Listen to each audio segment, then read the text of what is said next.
ఒక మంచి పండ్ల తోట ఉంటే ఆ తోటకు యజమాని వచ్చినాడు అనుకోండి, దేన్లను వేటిని బాగా చూస్తాడు? మంచి మంచి పండ్లను చూస్తాడు. అవే తీసుకువెళ్ళాలి లేదా అవే తినాలి అనుకుంటాడు.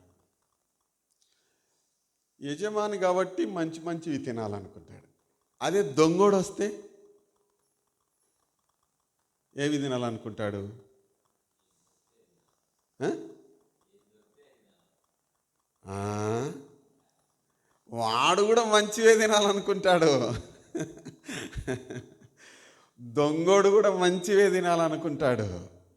యజమాని ఒక్కడే కాదు మంచివి తినాలనుకునేది. దొంగోడు దొంగోడు మంచి మంచివి తినాలనుకుంటాడు. వచ్చేది ఎందుకొరకు? వాడు తీసుకుపోయేదే మాంతమైనటువంటివి, మంచి మంచివి ఎత్తుకపోనికే కదా. మంచివి కాకుండా బాలేనివి తీసుకుపోవడానికి దొంగ ఎప్పుడు రాడు. సరేనా? ఇది దృష్టిలో పెట్టుకొని, అంటే ఒక వచనాన్ని మనం చదువుదాం. ఈ చిన్న ఉపమానం. దొంగ యజమానుడు వస్తే మంచి వాటిని తినాలి, తోటకు వస్తే మంచి వాటిని తినాలి అనుకుంటాడు. అదే దొంగ వస్తే కూడా మాంతమైనటువంటివి, ఒకవేళ యజమానుడు అన్న కొంచెం యాదో ఒకటి లేరా అనుకుంటాడేమో, కానీ దొంగోడు ఇంత దూరం వచ్చి యాదో ఒకటి ఎట్ట తీసుకుంటానేనా అని మాంతమైనటువంటి ఎత్తుకొని పోవడానికి చూస్తాడు. సరే, వచనం చదువుదాము. మత్తయి సువార్త 24వ అధ్యాయం. మత్తయి సువార్త 24వ అధ్యాయంలో నుండి ఒక వచనాన్ని చదువుకుందాము. యేసు ప్రభువారు అన్న మాట. 3వ వచనం నుండి చదువుదాం. ఆయన ఒలీవ కొండ మీద కూర్చుండి ఉన్నప్పుడు శిష్యులు ఆయన యొద్దకు ఏకాంతంగా వచ్చి, ఇవి ఎప్పుడు జరుగును? నీ రాకడకును యుగ సమాప్తికిని సూచనలేవి? మాతో చెప్పుమనగా యేసు వారితో ఇట్లా, నేను ఎవడును మిమ్మును మోసపరచకుండా చూచుకొనడి. 5వ వచనం. అనేకులు నా పేరట వచ్చి నేనే క్రీస్తును అని చెప్పి పలువురిని మోసపరచెదరు. ప్రభు ఈ మాటలు మన కొరకై దీవించునుగాక. ప్రారంభం నుండి వచనాలు 5 వచనాలు మనం చదివితే, లేదా మొదటి 3 వచనాలు చదివితే, యేసు ప్రభువారు ఆయన శిష్యులు మొదటి 2 వచనాలలో దేవాలయం దగ్గర ఉన్నారు అన్న సంగతి అర్థమవుతుంది. మత్తయి సువార్త 24వ అధ్యాయం ఈ వచనంలో యేసు ప్రభువారు దేవాలయం మీద ఉన్నారు, లేదా దేవాలయం దగ్గర ఉన్నారు. శిష్యులు ఆ రాళ్ళను చూశారు. చాలా పెద్ద పెద్ద రాళ్లతో నిర్మితమైనటువంటి దేవాలయం, ఆ గోడ దేవాలయం. ఆ దేవాలయాన్ని చూస్తూ వాళ్ళు అంటున్నారు, అయ్యా ఈ దేవాలయపు కట్టడాన్ని చూసినారా? ఇవన్నీ ఎంత పెద్దగా ఉన్నాయి. మీరు మార్క్స్ వార్త 13:1-13, లూకా సువార్త 21వ అధ్యాయం 5 నుండి 11 వచనాలు, అంటే ఈ 3 అధ్యాయాలలో మత్తయి 24, మార్కు 13, లూకా 21, ఇవి ఈ సేమ్ సంగతులు ఉంటాయి అన్నమాట. దేవాలయాన్ని గురించి చెప్తే, ఈ దేవాలయమా, ఈ దేవాలయం రాయి మీద రాయి లేకుండానే పడిపోతుంది అని చెప్పాడు యేసు ప్రభువారు. ఆ తర్వాత వాళ్ళు ఆ దేవాలయం నుంచి పక్కలే ఉన్నటువంటి వాగు దాటి పక్కనున్న ఒలీవల కొండకు చేరారు. ఈ ఒలీవల కొండ మీదకి వచ్చిన తర్వాత శిష్యులు అడుగుతున్నారు, అయ్యా ఎప్పుడు జరుగుతాయి ఇదంతా? ఏది రాయి మీద రాయి లేకుండా పడిపోతుంది అన్నావు కదా, అది ఎప్పుడు జరుగుతుంది? నీవు మాకు ఇంత మునిపే చెప్పినావు నేను మళ్ళా వస్తాను అని. మరి నీ రాకడకు సూచనలేంటి? యుగ సమాప్తిని కూడా చెప్పావు. మరి ఆ యుగ సమాప్తి ఎట్లా జరగబోతుంది, ఏంది సంగతి అని 3 ప్రశ్నలు అడిగారు.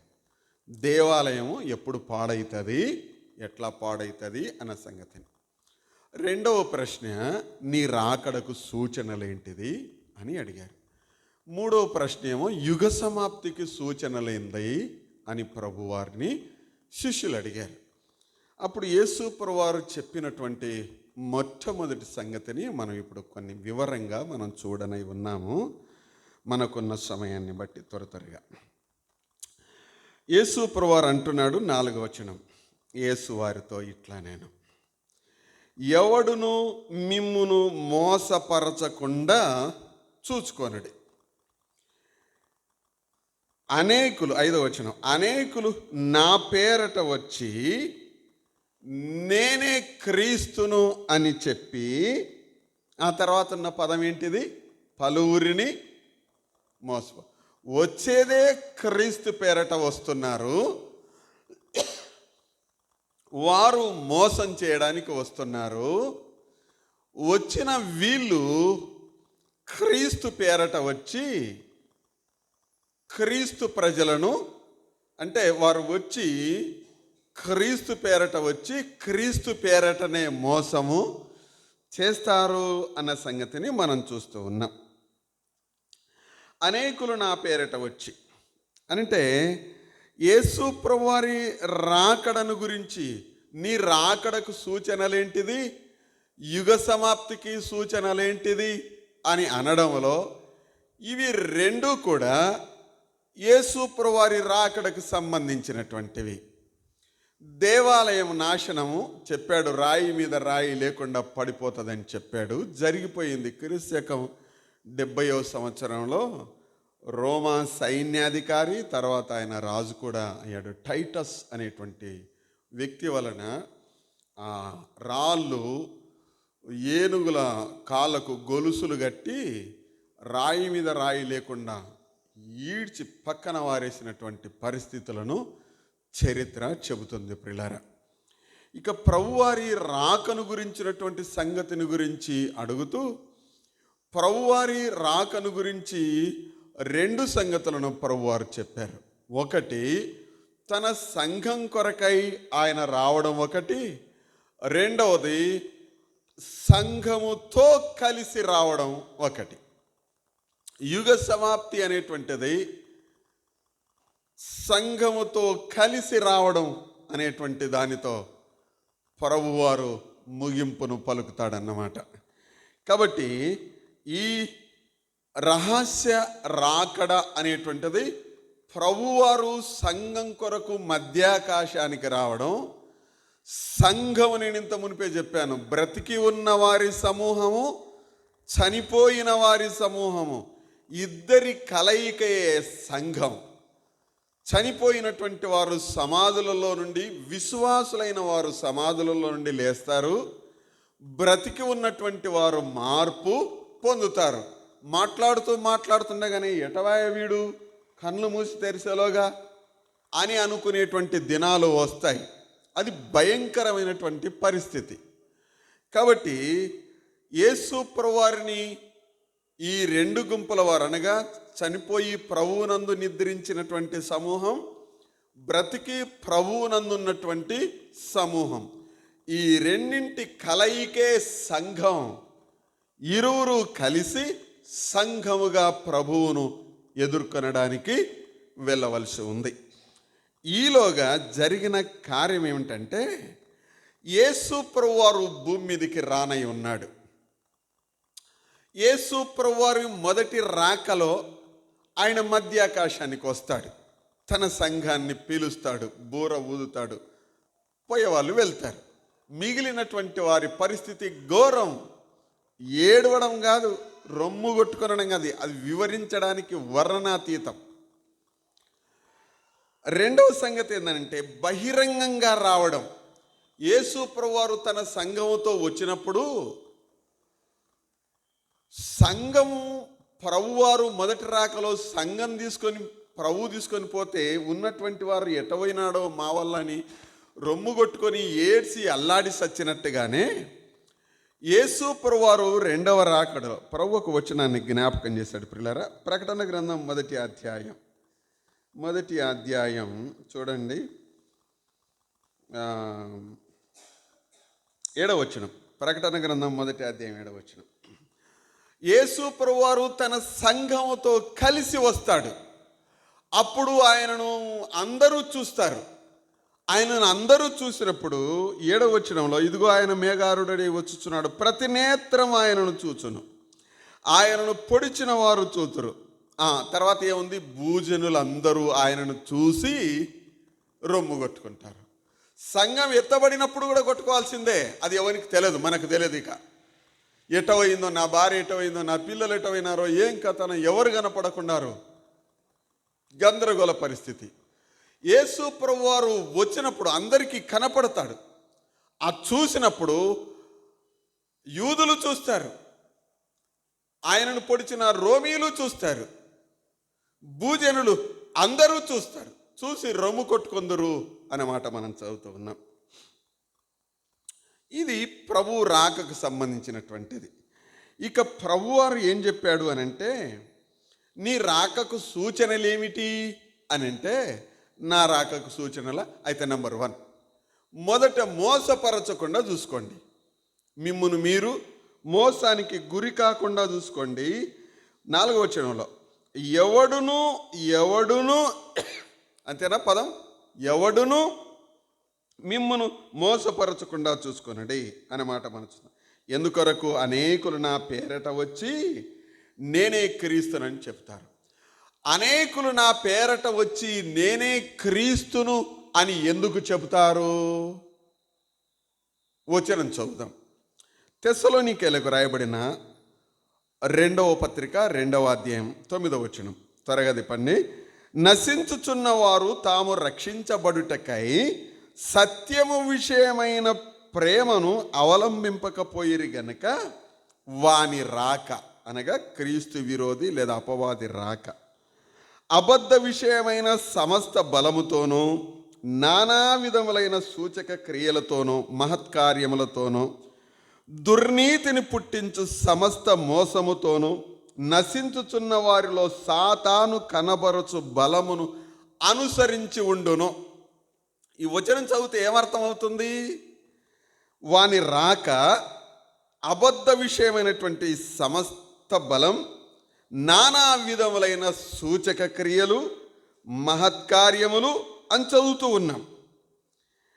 అద్భుతాలు అద్భుతాలు అద్భుతాలు. యేసు ప్రభువారి రాకకు ముందు 24వ వచనం, అంటే మత్తయి సువార్త 24వ అధ్యాయం 24వ వచనం, అబద్ధపు క్రీస్తులను అబద్ధపు ప్రవక్తలను వచ్చి సాధ్యమైతే ఏర్పరచబడిన వారిని సహితము మోసపరచుటకై గొప్ప సూచక్రియలను మహత్కార్యములను జరిగింతురు. ఈ 2 వచనాలను మనం చూస్తే అద్భుతాలు, ఆశ్చర్యాలు, సూచక క్రియలు జరుగుతాయి. అనేకులు అబద్ధపు క్రీస్తులు వచ్చి నా పేరిటనే జరిగిస్తారు అన్నమాట మనం చదువుతున్నాం. వినండి జాగ్రత్తగా. ఇది యేసు ప్రభువారి పేరట అబద్ధముతో నిండినటువంటి అపవాది సంబంధీకులు మహత్కార్యములతోనూ సూచనలతోనూ గొప్ప కార్యములతోనూ నేనే క్రీస్తును అని చెప్పుకుంటారు, లేదా క్రీస్తు అని పిలువబడతారు. సంగతిని మనం చూస్తూ ఉన్నాం. అబద్ధ క్రీస్తులు వచ్చారు అని ఇప్పటికీ మనం చూస్తూ ఉన్నాం. ప్రకటింపబడు ఈ వచనాన్ని బట్టి మనం చూస్తే, ఏది 5వ వచనాన్ని బట్టి చూస్తే, అబద్ధ క్రీస్తులు అద్భుతాలు చేస్తారు అని ప్రకటింపబడడం. అబద్ధ క్రీస్తులు ఇక్కడ ఉన్నాడు, క్రీస్తు ఇక్కడ ఉన్నాడు, క్రీస్తు వచ్చాడు, క్రీస్తే అద్భుతాలు చేస్తున్నాడు అన్న సంగతి ప్రకటింపబడుతుంది. వినండి జాగ్రత్తగా.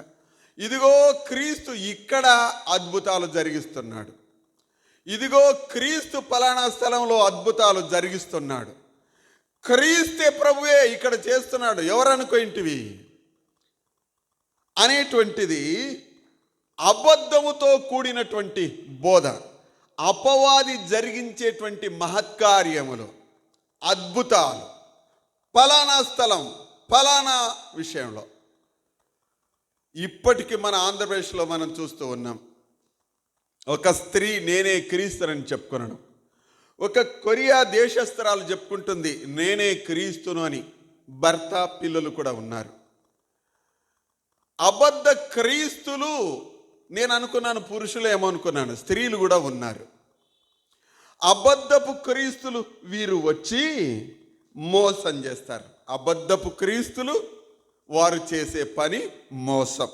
అంటే ప్రవర్తన ద్వారా, మాటలు లేదా క్రియల ద్వారా ఉద్దేశపూర్వకంగా సత్యము కాని విషయాలను నమ్మేలా చెయ్యడమే అబద్ధం, అపవాది ప్లాన్. నేను మళ్ళీ జ్ఞాపకం చేస్తాను. ఆలోచన నేను ఇలా ఉంచుకున్నాను. ఏది అబద్ధం అంటే ఏమిటి అని అంటే, ప్రవర్తన ద్వారా, మాటలు లేదా క్రియల ద్వారా ఉద్దేశపూర్వకంగా సత్యము కాని విషయాలను నమ్మేటట్లుగా చెయ్యడమే మోసం. ఈ దినాలలో దుర్బోధ సంబంధమైనటువంటి సంగతులు చాలా మనం చూస్తాం. అబద్ధీకులనైనా మోసపూరితమైనటువంటి వ్యక్తులు అయినా వీరు నేనే క్రీస్తును, లేకపోతే మా పాస్తరే అని చెప్పేటువంటి వారు ఉన్నారు. వచనం చదువుదాం, 2 వచనాలు. అపోస్తల కార్యముల గ్రంథం 6వ అధ్యాయం. వానిని గురించి, ఒక గారడి వ్యక్తిని గురించి వ్రాయబడినటువంటి మాట. అపోస్తల కార్యముల గ్రంథం 6వ అధ్యాయంలో, 6వ అధ్యాయమైన 8వ అధ్యాయం 9-10 వచనాలు.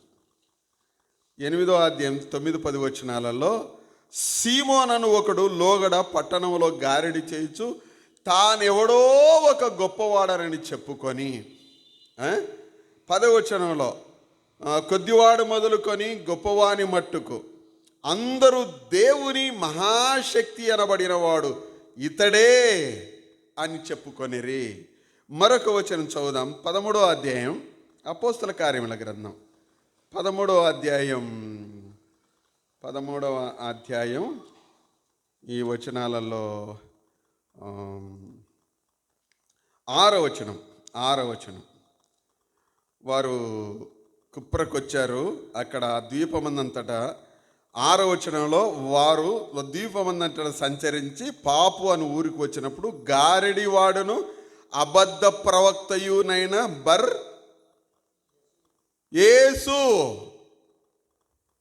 అంతేనండి, బర్ యేసు అని ఒక యూదుని చూసిరి. వీడేం చేస్తున్నాడని మనం చదువుతూ ఉన్నాం. 8వ వచనం, ఆ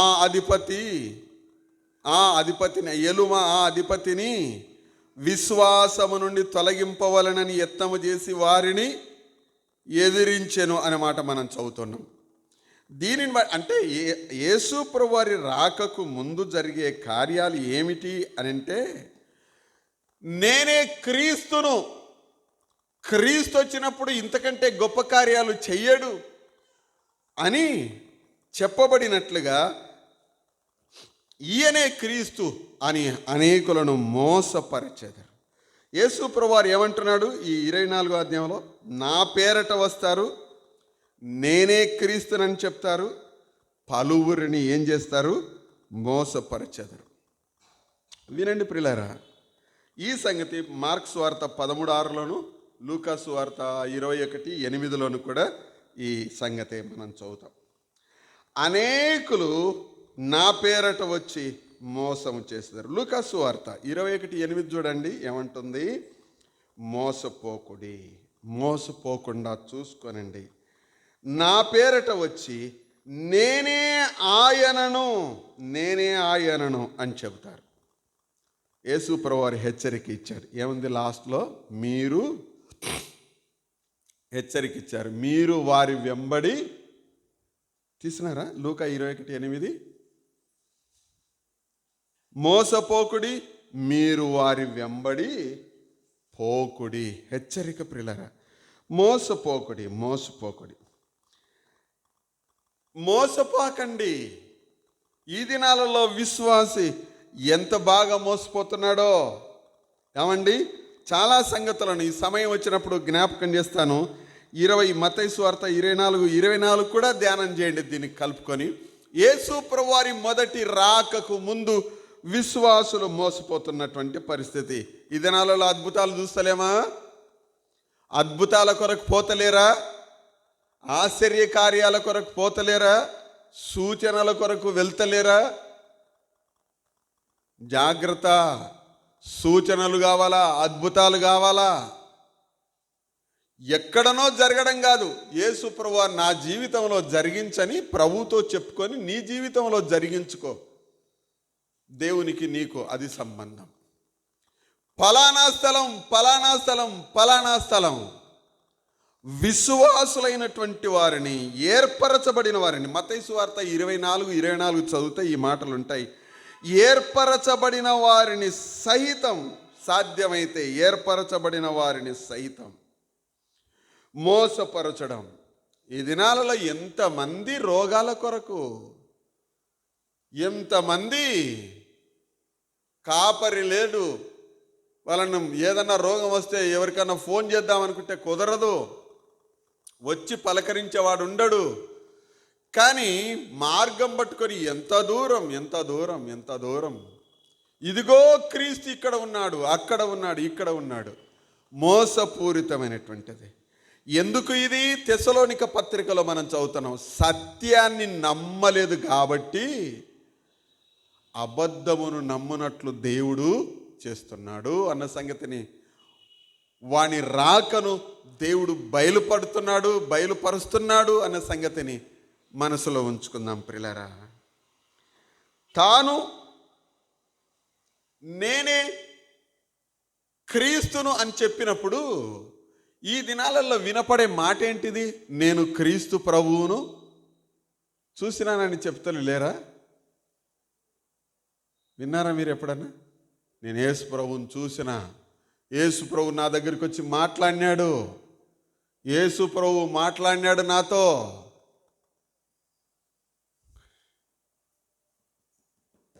ఏమన్నాం దీన్ని? అపవాది కనపరిచే గుర్తు. యేసు ప్రభువారు కనపడడు. ఆయన వస్తే మధ్యాకాశానికి వస్తాడు, వస్తే అందరూ చూస్తారు. రెండు సంగతులే. ఇక యేసు ప్రభువారిని చూసిన తెల్ల గడ్డ వీడికి పెట్టుకొని ఉన్నాడు, తెల్ల డ్రెస్ వేసుకొని వచ్చినాడు. అరే, ఆయన వచ్చేది 2 సార్లే ఇక కనపడితే మనుషులకు.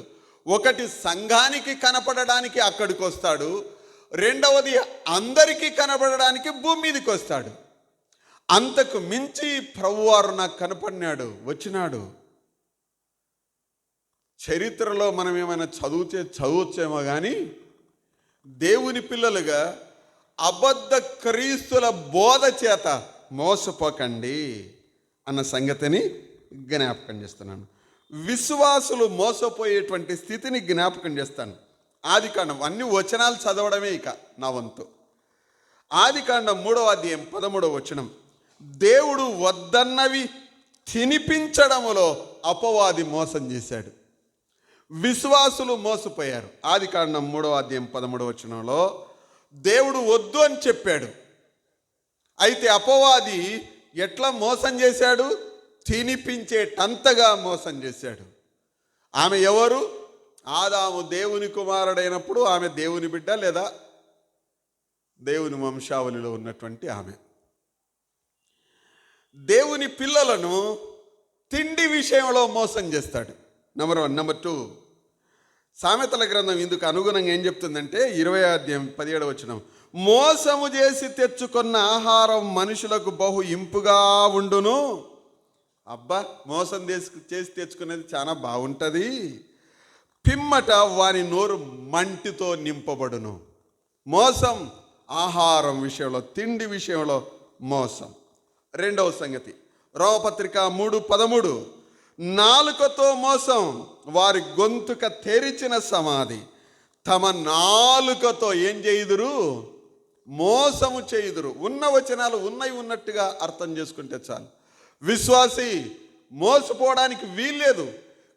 క్రీస్తు రానై ఉన్నాడు. రావడానికి ముందు విశ్వాసిగా నీవు ఏ కోశాన మోసపోవడానికి వీల్లేదు. ఏ విషయాలు? తిండి విషయంలో మోసపోవడం, నాలుకతో మోసం. నాలుకతో మోసం చేయకుండా ఉండడానికి నాలుకని ఇంటికాడ పెట్టుకొచ్చుకుందామా? నీ దుంపదెగా నన్ను మోసం చేయడానికి నా లోపలనే ఉంటావా? ఇంటికాడ సింకులు వేసిపోతా నేను, నిన్ను ఉండు అని అంటే కుదురుతుందా? కుదరదు కదా. జాగ్రత్తనే వహించాల్సి ఉంటుంది ప్రియులారా. మూడవ సంగతి, తీతు పత్రిక 2:8, నీ ఉపదేశము మోసము లేనిది గాను, మాన్యమైనది గాను, నిరాక్షేపమైనది గాను, హితవాక్యముతో, ఆరోగ్యకరమైన వాక్యముతో కూడినదిగా ఉండవలెను అని చదువుతూ ఉన్నాం. ఉపదేశములో మోసం.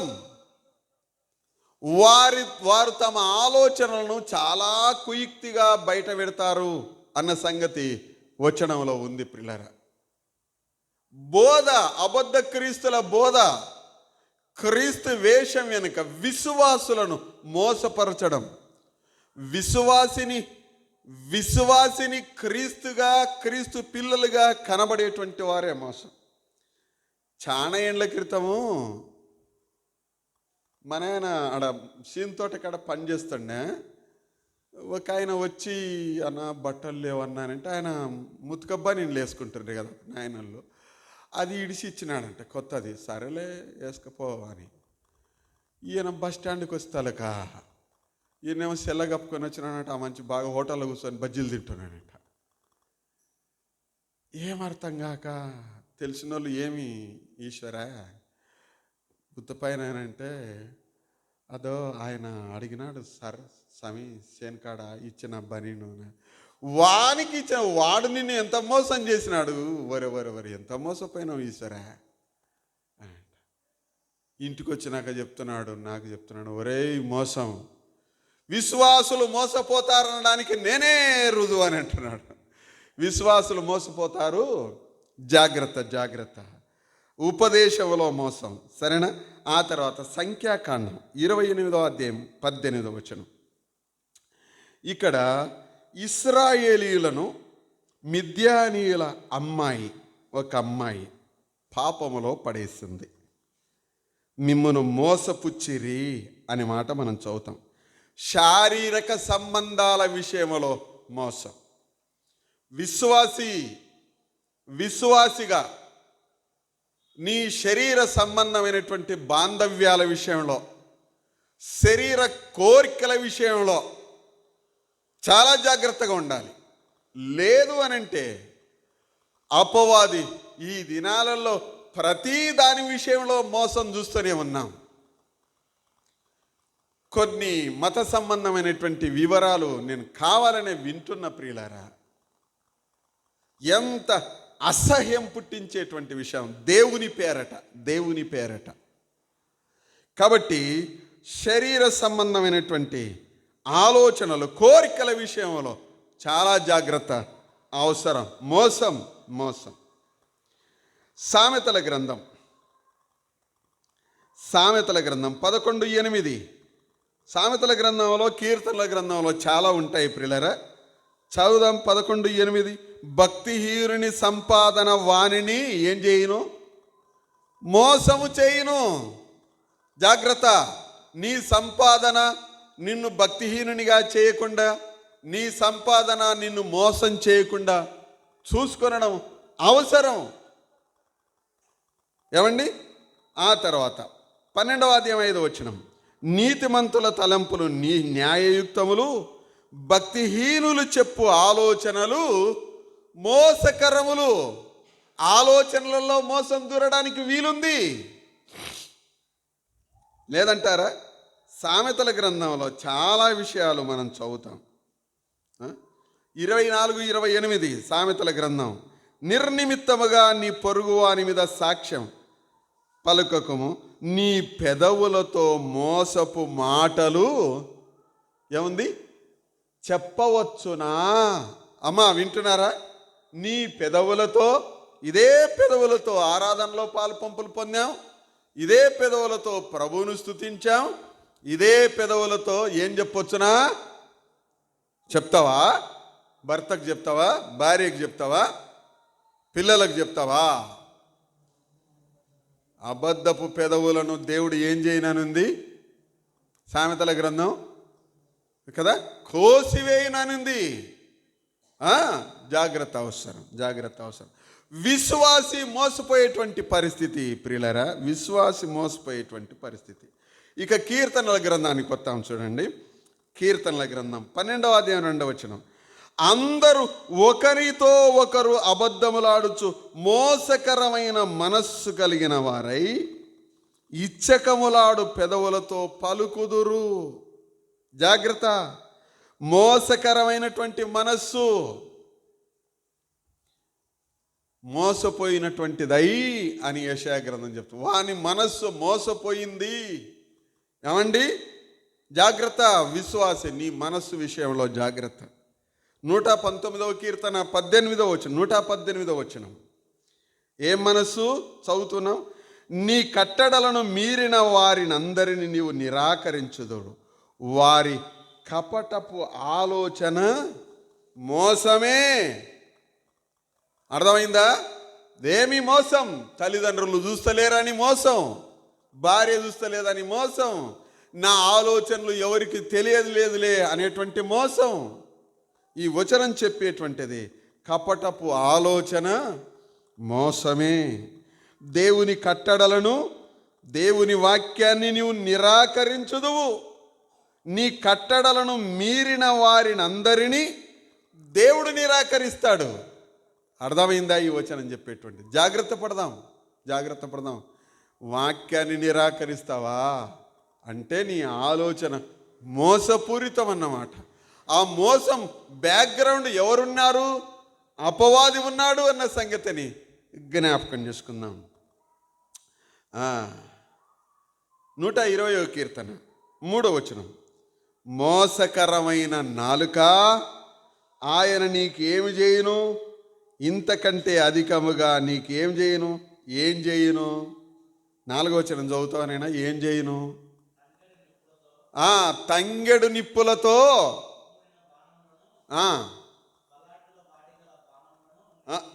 ఎవరి మీద? మోసకరమైన నాలుక. జాగ్రత్త, అపవాది చేసే మోసం ప్రియులారా, అపవాది చేసే మోసం. నాలుక విషయంలో జాగ్రత్త. ఆ తర్వాత 139:20 వచనం, 139వ కీర్తన 20 వచనం. వారు దురాలోచనతో నిన్ను గూర్చి పలుకుదురు, మోసపుచ్చుటకై నీ నామమును బట్టి ప్రమాణము చేదురు. అరే, ఉన్న వచనం చూడండి. నిన్ను గురించి దురాలోచన చేసి పలుకుతారు, మోసపుచ్చుటకై నీ నామమును బట్టి ప్రమాణము చేయుదురు. ఎంతకు తెగించిండ్రు? విశ్వాసి అమ్మా, విశ్వాసురాల, యేసు ప్రభువారు వస్తుండగా క్రీస్తు విరోధి అయిన అపవాది చేసే మోసం ఇది. చూసినారా? విశ్వాసులను, ఏర్పరచబడిన వారిని సహితము మోసపరచుటకై వాడు గొప్ప గొప్ప కార్యాలను చేస్తాడు అన్న సంగతిని మనం చూస్తూ ఉన్నాం. దేవుని నామమున ప్రమాణం చేయడమా? మోసం చేయడానికి. అరే, ఆయన చూస్తలేడా ఏంది? ఆయన చూస్తలేడా? వింటలేడా? చూసినారా? ఆ తర్వాత ఒక హెచ్చరిక. ఏం చదువుతూ ఉన్నాం? 101వ కీర్తన 7వ వచనం. హెచ్చరిక తెలుసు. 107వ కీర్తన 101వ కీర్తన 7వ వచనం ఏమనింది? హెచ్చరిక. మోసము చేయువాడు, ఒక్క నిమిషం, మోసము చేయువాడు మగైనైతే మోసం చేసే స్త్రీని ఏమనాలా? మోసము చేయు దానిని అనాలా?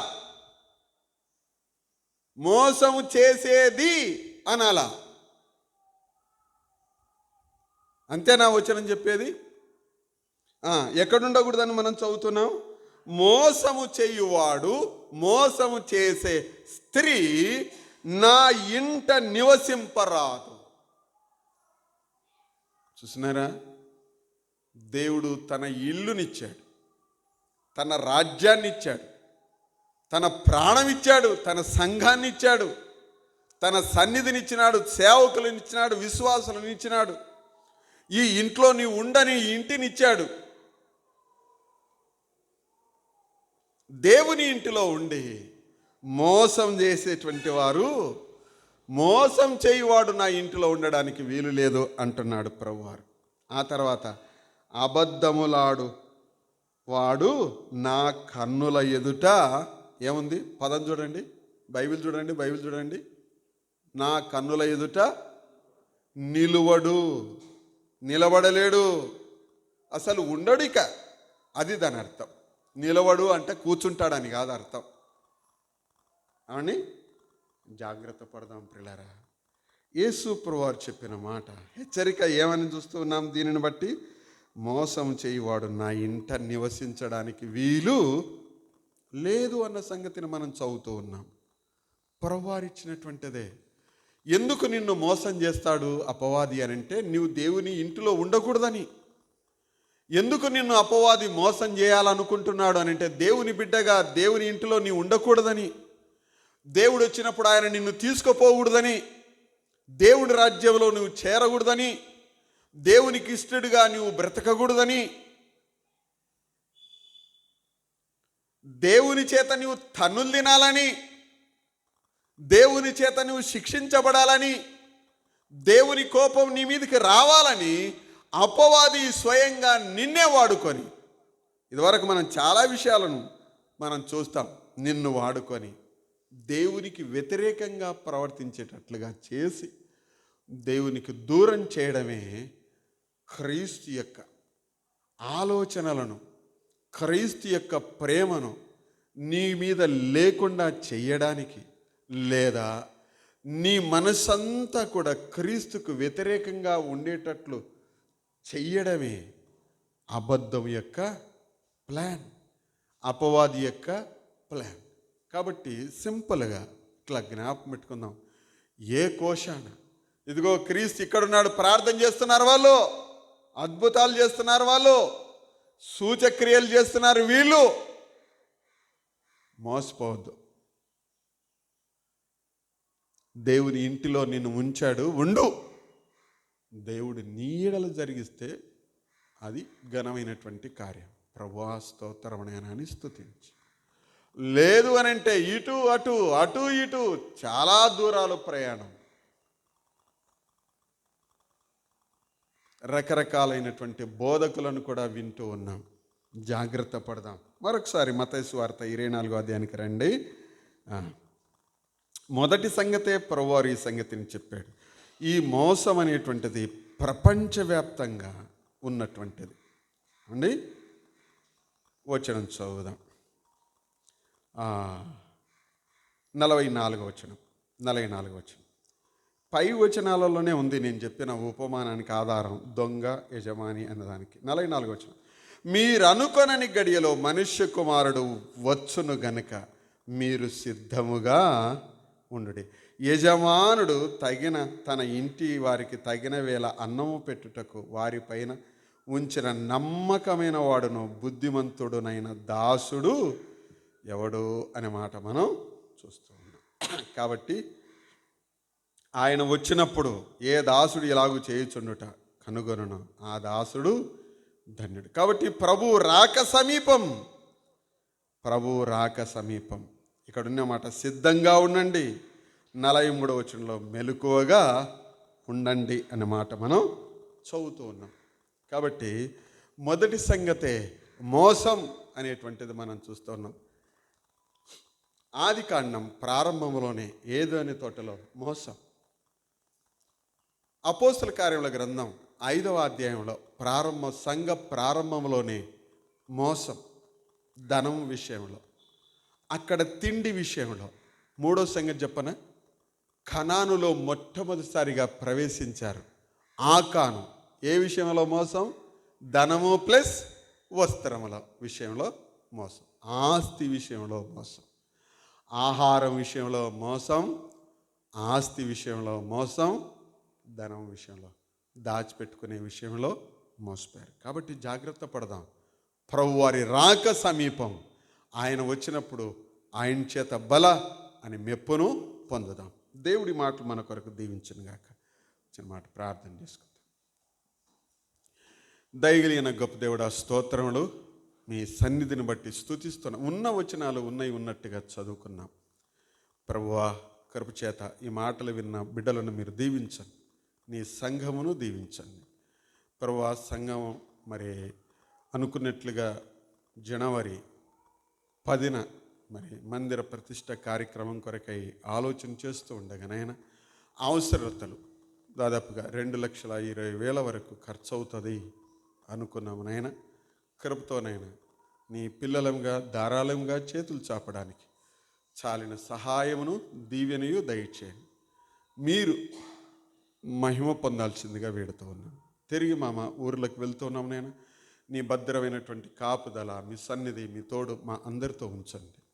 మా పనిబాట్లలో ఉంచండి. మా పిల్లలతో చదువుకొనడానికి ప్రయాణాలు, పనులు చేయడానికి ప్రయాణాలు, పొలాలకు ప్రయాణాలు, ఊర్లకు ప్రయాణాలు, సేవలో ప్రయాణాలు, నేను చాలిన సహాయం దయచేయండి. మీదైన దీవెన రాజేయండి. ఈ దినం నీ పిల్లలు కొందరు రాలేదు, కృపతో మీరు జ్ఞాపకం చేసుకోనండి.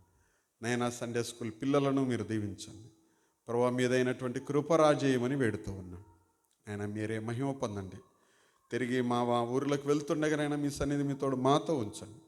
మేము ఉన్న ప్రదేశంలో అపవాది అబద్ధ క్రీస్తుల యొక్క మోసానికి గురి కాకుండా కాపాడుమని మీ చేతులకు అప్పగించుకుంటుండగా, ఇది మోసం, ఇది అబద్ధం, ఇది తప్పు అని మాకు తెలియజేస్తూ నాయన మమ్మల్ని మీరు నడిపించండి. మీ నిత్య దీవెన కింద మమ్మల్ని ఉంచుమని దీవించి పంపమని క్రీస్తు ప్రభువు నామమును బట్టి వేడుతున్నాము తండ్రి. మన తండ్రి అయినటువంటి దేవుని ప్రేమ, ప్రభు అయినటువంటి యేసుక్రీస్తు వారి యొక్క కృప, పరిశుద్ధాత్మ దేవుని అన్యోన్య సహవాసము సన్నిధితోడు మనకును మన క్షేమం కోరి ప్రార్థిస్తున్న సకల పరిశుద్ధులకును సదాకాలం తోడయుండి నడిపించునుగాక.